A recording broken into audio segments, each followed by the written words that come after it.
நம்ம டபிள்யூடபிள்யூட பழைய ஓனரான wins McMahon ரொம்பவே வினோதமான ஹியூமர் சென்ஸை கொண்டவர்.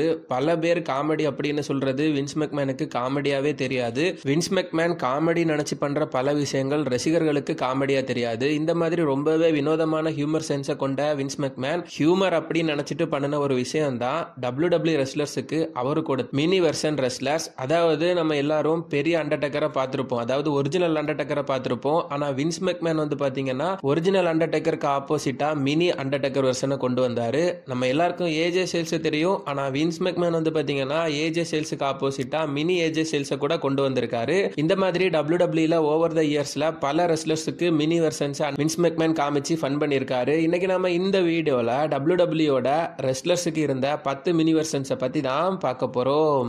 டபிள்யூடபிள்யூல அண்டர்டேக்கர் டெட்மேன் கேரக்டரை பண்ணும்போது எப்பவுமே ரொம்ப சீரியஸா தான் இருப்பாரு. காமெடியான செக்மெண்ட்ஸ்ல எல்லாம் இன்வால்வ் ஆகி இருக்க மாட்டாரு. ஆனா அண்டர்டேக்கர் டபிள்யூடபிள்யூல டெட்மேன் கிமிக்ல இருக்கும்போது பண்ணின ஒரு காமெடி செக்மெண்ட் அப்படின்னா அது மினி அண்டர்டேக்கர் கூட சேர்ந்து பண்ணின இந்த செக்மெண்ட் தான். அன்னைக்கு நடந்த அந்த எபிசோட்ல ஜேபிஎல் பார்த்தோன்னா அண்டர்டேக்கரை கூப்பிட்டுருப்பாரு. ஆனா அண்டர்டேக்கர் வரமாட்டாரு. அண்டர்டேக்கருக்கு பதிலா ஒரு மினி அண்டர்டேக்கர் வருவாரு. குள்ளமா இருக்கக்கூடிய ஒரு நபரை அண்டர்டேக்கர் மாதிரி வேஷம் போட்டு வின்ஸ் மெக்மேன் வர வச்சிருப்பாரு. இது செம்ம ஃபன்னியான ஒரு மூமெண்டா இருந்துச்சு. அதுக்கப்புறமா இறக்கமே இல்லாத ஜேபிஎல் அந்த மினி அண்டர்டேக்கருக்கு பாத்தீங்கன்னா டூம்ஸ்டோன் பைல் டிரைவரை போட பார்ப்பாரு. அந்த டைம் அங்க வந்த ஒரிஜினல் அண்டர்டேக்கர் ஜேபிஎல் அட்டாக் பண்ணியிருப்பாரு. அதுக்கப்புறமா அண்டர்டேக்கர் முட்டி போட்டு அவரோட சிக்னேச்சர் போஸ பண்ணிட்டு இருக்கும்போது அந்த மினி அண்டர்டேக்கரும் ரொம்பவே ஃபன்னியா அண்டர்டேக்கரோட பக்கத்துல இருந்து அண்டர்டேக்கரை மாதிரியே இமிட்டேட் பண்ணி போஸ்ட் பண்ணுவாரு. இதுல கடுப்பான நம்ம டெட்மேன் அண்டர்டேக்கர் பார்த்தோம்னா கொஞ்சம் கூட பாவம் பார்க்காம மினி அண்டர்டேக்கருக்கு ஒரு பயங்கரமான சோக் ஸ்லாம போட்டு அந்த செக்மெண்ட்டை முடிச்சிருப்பாரு. டபிள்யூடபிள்யூட ரசிகர்களா இருக்கிற 90s கிட்ஸுக்கு ரொம்பவே ஃபேவரட்டான ஒரு ரெஸ்லர் அப்படின்னா அது பூகிமேன் தான். சின்ன வயசுல பூகிமேன் நம்மள எல்லாரையும் ரியலாவே பயமுறுத்தி இருப்பாரு. வாயில புழுவ வச்சு திங்கிறது மூலமா ரசிகர்களை கதிகலங்க வச்ச பூகிமேனுக்கு வந்து பாத்தீங்கன்னா டபிள்யூடபிள்யூல ஒரு மினி வெர்ஷன் இருந்துச்சு. டபிள்யூடபிள்யூல ரூத்லெஸ் அக்ரஷன் ஈரா நடந்துட்டு இருந்த டைம்ல தான் ஒரிஜினல் பூகிமேனும் இந்த லிட்டில் பூகிமேனும் அவங்களோட என்ட்ரன்ஸை கொடுத்து பல பேரை பதற விட்டுட்டு இருந்தாங்க. முக்கியமா இந்த லிட்டில் பூகிமேன் வந்து பாத்தீங்கன்னா ஹான்ஸ்வாக்ல எதிர்த்து ஒரு சில செக்மெண்ட்ஸ்லயும் வந்திருப்பாரு. டபிள்யூடபிள்யூல எந்த மினி ரெஸ்லர்ஸ்க்கும் கிடைக்காத பாக்டைக்கும் டபிள்யூடபிள்யூல லிட்டில் பூகிமேன் ஒரு தடவை கூட காமிக்கப்படல. அடுத்த ரெஸ்லரை பார்க்கறதுக்கு முன்னாடி ரொம்பவே யூஸ்ஃபுல்லான ஒரு ப்ராடக்ட்டை பற்றி சீக்கிரமாக பார்த்துடலாம். ஸ்கிப் பண்ணாமல் பாருங்கள்.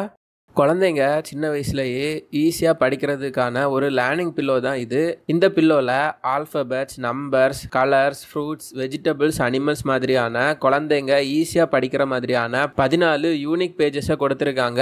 குழந்தைங்க விளையாடிக்கிட்டே ஜாலியாக இதை பார்த்து அவங்களால லேர்ன் பண்ணிக்கவும் முடியும். இந்த பில்லோவை இவங்க ஹை குவாலிட்டியான வாஷபிள் கிளாத்ஸில் பண்ணியிருக்கிறதுனால அழுக்காச்சினாலும் இதை ஈஸியாக வாஷ் பண்ணி திரும்ப யூஸ் பண்ணிக்க முடியும். இந்த பில்லோவை இவங்க கேஷ் ஆன் டெலிவரியில் தான் சேல் பண்ணிட்டு இருக்காங்க. இந்த பில்லோ உங்களுக்கு தேவைப்பட்டுச்சு அப்படின்னா கமெண்ட் செக்ஷன்லையும் டிஸ்கிரிப்ஷன்லையும் இதுக்கான லிங்கை கொடுத்துருக்கேன். மறக்காம லிங்கை கிளிக் பண்ணி ப்ராடக்டை செக் பண்ணி பாருங்க. WCWவை WWE பர்ச்சேஸ் பண்ணதுக்கு அப்புறமா இன்வேஷன் ஸ்டோரியிலே நடந்துச்சு. அந்த டைம்ல WCWவோட வேர்ல்டு ஹெவிவெயிட் சாம்பியனான புக்கர் டியை ராக் தோக்கடிச்சு புக்கர் டியோட சாம்பியன்ஷிப்பை எடுத்துருவாரு. அதுவே வந்து பாத்தீங்கன்னா புக்கர் டிக்கு கஷ்டமா இருந்திருக்கும். ஆனா அதுக்கு அடுத்து நடந்த எபிசோட்ல ராக் பாத்தீங்கன்னா பயங்கரமா புக்கர் டியை கலாய்க்கிறதுக்காக மினி புக்கர் டியை வர வச்சிருப்பாரு. இந்த மினி புக்கர் டி வந்து பாத்தீங்கன்னா அப்படியே புக்கர் டியை இமிட்டேட் பண்ணி புக்கர் டி பண்ற மாதிரியே வாக்கு டாக்குன்னு எல்லாத்தையும் பண்ணது மட்டும் இல்லாம புக்கர் டியோட ட்ரேட்மார்க் மூவான அந்த ஸ்பின்னரோனி மூவை வேற லெவல்ல பெர்ஃபார்ம் பண்ணி காமிச்சிருப்பாரு. ஆனா அதுக்கப்புறமா அந்த செக்மெண்ட்டை டபிள்யூடபிள்யூட பழைய ரெஸ்லரான லான்ஸ்டோம் இன்டரப்ட் பண்ணி அங்க வந்து லிட்டில் புக்கர் டியோட தலையில ஒரு சூப்பர் கிக்கை போட்டிருப்பாரு. இதுக்கப்புறமா லிட்டில் புக்கர் டியையும் நம்மளால டிவியில பார்க்க முடியல.